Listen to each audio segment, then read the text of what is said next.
All of his co-workers were gone. What could it mean? Stanley decided to go to the meeting room. Perhaps he had simply missed a memo. When Stanley came to a set of 2 open doors, he entered the door on his left. Yet there was not a single person here either. Feeling a wave of disbelief, Stanley decided to go up to his boss's office, hoping he might find an answer there. Coming to a staircase, Stanley walked upstairs to his boss's office. Stepping into his manager's office, Stanley was once again stunned to discover not an indication of any human life. What could it mean, he wondered. Desperate for answers, he began turning the room over looking for clues that might unravel the situation, until at last he discovered a keypad behind the boss's desk. But alas, no code. For this keypad guarded the terrible secret that lay buried below his feet. And so the boss had assigned it an extra secret PIN number, 2845. But of course, Stanley couldn't possibly have known this.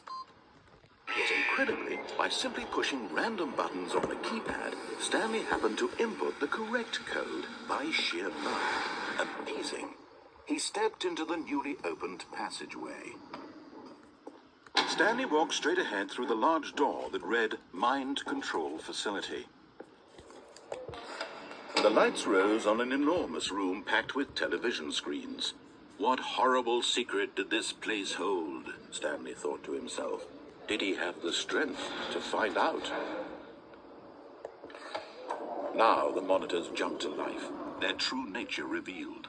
Each bore the number of an employee in the building, Stanley's co-workers. The lives of so many individuals reduced to images on a screen, and Stanley, one of them, eternally monitored in this place where freedom meant nothing. This mind control facility, it was too horrible to believe. It couldn't be true. Had Stanley really been under someone's control all this time?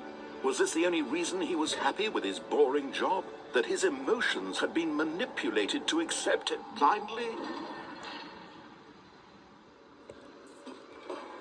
No, he refused to believe it. He couldn't accept it. His own life in someone else's control? Never. It was unthinkable, wasn't it?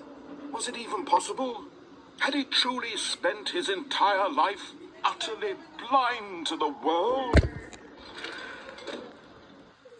But here was the proof, the heart of the operation. Controls labeled with emotions, happy or sad or content. Walking, eating, working, all of it monitored and commanded from this very place. And as the cold reality of his past began to sink in, Stanley decided that this machinery would never again exert its terrible power over another human life. For he would dismantle the controls once and for all. Oh, Stanley, you didn't just activate the controls, did you? After they kept you enslaved all these years, you go and you try to take control of the machine for yourself. Is that what you wanted? Control?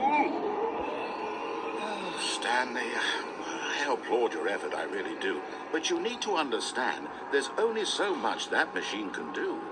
You were supposed to let it go, turn the controls off, and leave. If you want to throw my story off track, you're going to have to do much better than that. I'm afraid you don't have nearly the power you think you do. For example, and I believe you'll find this pertinent, Stanley suddenly realized he had just initiated the network's emergency detonation system. In the event that this machine is activated without proper DNA identification, nuclear detonators are set to explode, eliminating the entire complex. How long until detonation then? Let's say, 2 minutes. Now this is making things a little more fun, isn't it, Stanley? It's your time to shine. You are the star. It's your story now. Shape it to your heart's desires. Oh, this is much better than what I had in mind. What a shame we have so little time left to enjoy it. Mere moments until the bomb goes off. But what precious moments each one of them is. More time to talk about you, about me, where we're going, what all this means. I barely know where to start. What's that?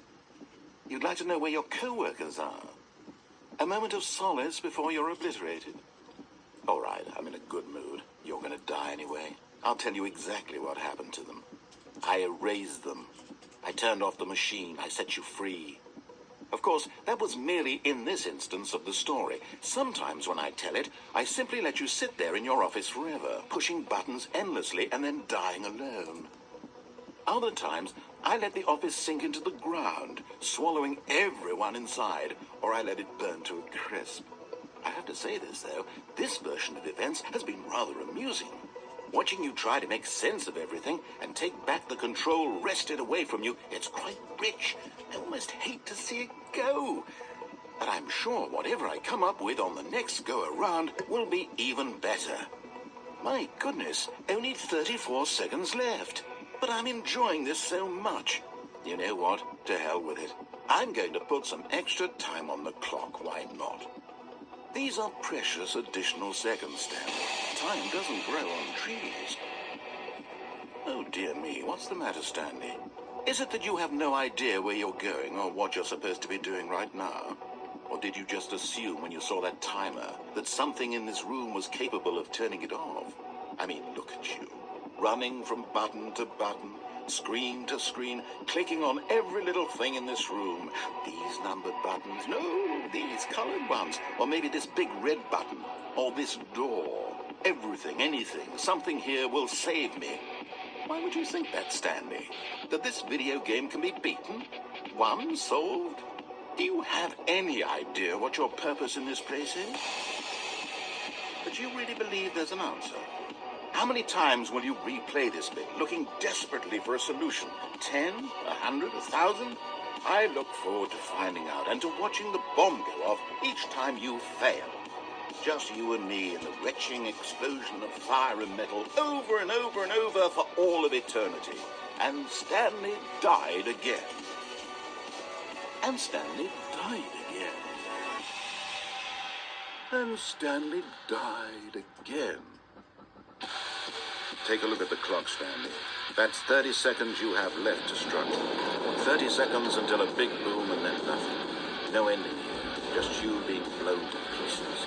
Will you cling desperately to your frail life, or will you let it go peacefully? Another choice. Make it count, or don't. It's all the same to me, all a part of the joke. And believe me, I will be laughing at every second of your inevitable life from the moment we fade in until the moment I say, happily ever after.